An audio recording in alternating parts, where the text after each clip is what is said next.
সব কাজ শেষ করে এই যে এখন আমি হচ্ছে ফ্রি হয়েছি।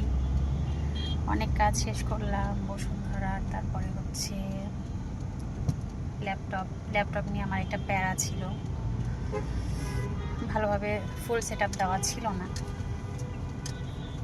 যাই হোক, এখন হচ্ছে এই যে মুড়ি ভাজা খাচ্ছি। তো এটার ব্যাপারটা হচ্ছে আমি যখন মুড়ি ভাজা বা ছোলা মাখানো খাই তখন হচ্ছে এক্সট্রা করে হচ্ছে একটা বোম্বাই মরিচের দাম পেড করে ওটা একটা বোম্বাই মরিচ দিয়ে মাখিয়ে নিই, মানে যেটাকে নাগা মরিচ বলা হয়। তো এই দুইটাতে চানাচুর মাখা আর হচ্ছে ছোলা মাখা আছে, এটাতে দুইটা বোম্বাই মরিচ দিয়ে মাখানো আছে। তো আমি এটা খাচ্ছি, অলরেডি খাচ্ছি আর হচ্ছে কথা বলছি। যে খাবে তার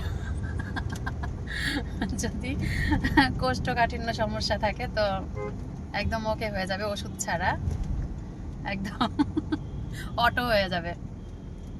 তা আপনারা কারা কারা এত বেশি ঝাল খান, কে কে ঝাল খোর আছেন অবশ্যই সাড়া দিবেন কমেন্ট বক্সে। এই যে দেখেন,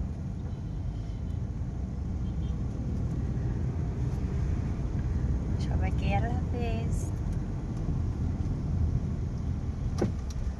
আর হচ্ছে আরেকটা কথা যেটা বলতে ভুলে গেছিলাম, যারা যারা হচ্ছে ফলো দেওয়ার পরে আনফলো করে দেন, নিজেদেরকে খুব বেশি চালাক মনে করেন, তাদেরকে যদি চোখের সামনে পাই তো এইরকম করে ছোলা মাখিয়ে আমি খাওয়াবো, ঠিক আছে?